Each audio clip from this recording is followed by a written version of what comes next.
Buenas noches a todos. Aquí yo tengo una presentación sobre los sefardíes en España. La historia moderna de los sefardíes, también conocidos como los judíos sefardistas, en España empieza con su llegada a ciertas regiones de la península ibérica antes del año 1000. Llegada podría ser la palabra incorrecta, pero con una llegada de muchos sefardíes a esta región, también una cultura y presencia estaban formando dentro de la zona, especialmente en el sur. Este grupo particular de los judíos europeos tiene sus raíces modernas en los países mediterráneos, el norte de África y los países como Siria, etc., pero por supuesto venían de la área de Israel y Palestina, la cual fue llamada Judea. Los judíos Ashkenazí, más o menos el otro gran grupo de judíos basados en Europa, vienen de Europa Oriental y la zona donde hoy está Alemania y todo eso. Realmente la historia de los sefardíes en Iberia tiene mucha incertidumbre. Varios historiadores judíos han dicho que había unas familias en lo que es España hoy en día hace 2000 años, pero la verdad es que muchos judíos han encontrado Iberia como refugio durante varias épocas, huyendo sus patrias debido a la persecución continua de los judíos, básicamente a lo largo de toda la historia moderna humana, ¿no? Bueno, aunque he dicho arriba que la historia empieza un poco antes del año 1000, la historia entera empezó mucho más antes y hay más que un argumento que la primera llegada principal de los sefardíes tuvo lugar durante el periodo romano, mucho más temprano que el año 1000.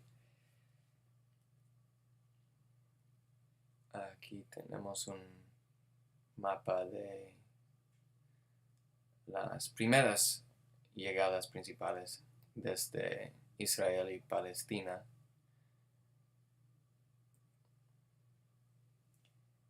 Como hemos leído, durante un periodo sustancial, supuestamente los judíos de Iberia tenían relaciones amigables con las otras fes, las otras religiones de la región. Algunos estudios dicen que esto es un mito.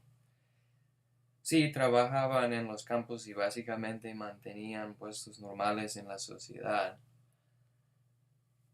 pero la ley dijo que los judíos eran inferiores, ¿no? Pero algunos historiadores dicen que la vida era más fácil en España, en la península ibérica, que en Italia o más al este de Europa y en otras regiones donde estaban viviendo otros grupos de judíos, incluso los sefardíes. Bueno, pero cuando la familia real visigoda cambiaron al catolicismo, la situación cambió para los sefardíes. Muchos fueron expulsados, especialmente al norte de África, pero volvieron al sur de España con la invasión de los moros alrededor del año 700, ¿no? Sí había diferencias entre los musulmanes y los judíos, pero pasó una época mucho más tolerable para los judíos bajo el poder de los moros. Después de unos siglos de esta paz relativa y quizás este mito de paz total, un grupo musulmán llevaron a cabo un ataque contra los judíos de Granada.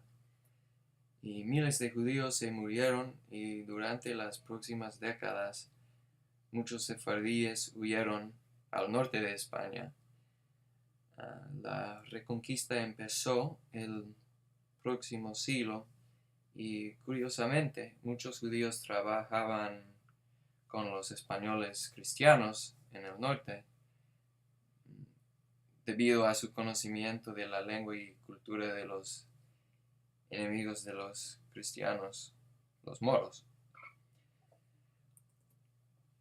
La vida después de la reconquista, que duró como otros 700 años, trajo otra vez un sentimiento de paz para muchos sefardíes, pero de nuevo, después de unos siglos, la persecución inevitable castigó a la población judía ibérica otra vez.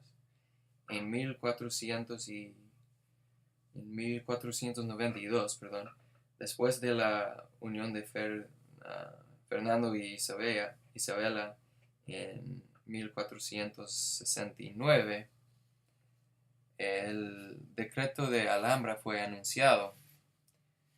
Había una creencia en el reino que los judíos estaban intentando influir a los cristianos y que tenían malas intenciones dentro de la cultura y el sistema de la Nueva España. Y por eso la expulsión o la conversión al cristianismo eran las opciones para los judíos.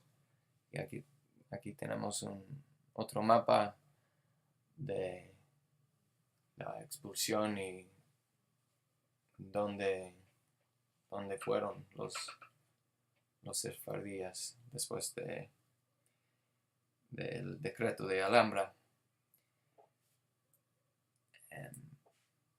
En la península ibérica, los sefardíes hablaban el ladino, una lengua romance con muchas conexiones con el español viejo y antiguo.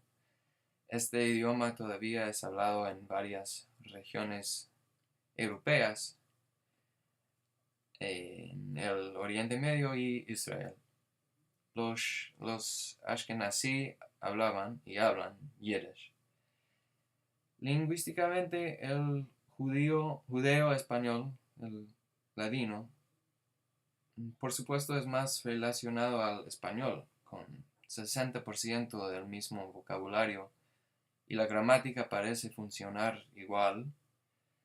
El ladino básicamente es el español que existía durante la época de la expulsión. Entonces quizás el ladino es más como el español del primer reino de Fernando y Isabela que el español moderno. Aquí tenemos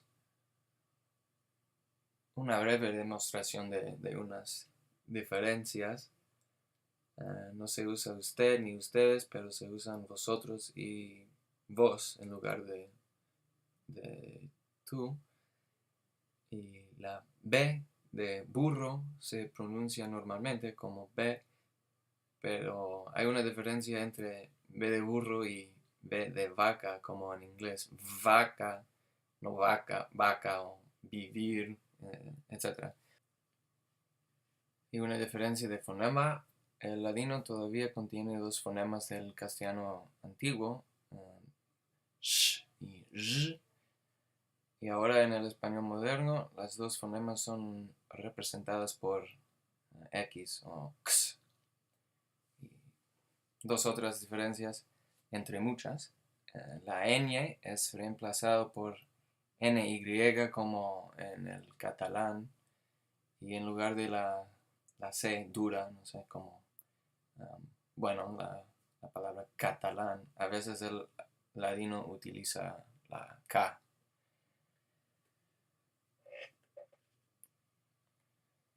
Y finalmente, aquí tenemos un poema para comparar el castellano y el ladino. Y como ustedes ven, hay mucha semejanza y Curiosamente, en verso 7 y 8 tenemos dos rasgos muy catalanes, este artículo con la L y un apóstrofe y el uso de este X, lo cual existe en euskera también, la lengua del País Vasco, pero me parece como más como una influencia catalana aquí. Um, y también el fonema dos vocales O, U en, en el segundo verso. eh, Me parece como catalán también, pero quizás el portugués, entonces el gallego. Ah, bueno, para terminar, una noticia del año pasado ha dicho que los descendientes de los sefardíes expulsados de España anteriormente pueden volver y recibir su ciudadanía española. Y hoy en día el ladino es considerado un lenguaje, un idioma en peligro de extinción por UNESCO, pero con hablantes por todo el mundo esperamos que no se muera, ¿no? Bueno, eso es todo y muchas gracias por su atención.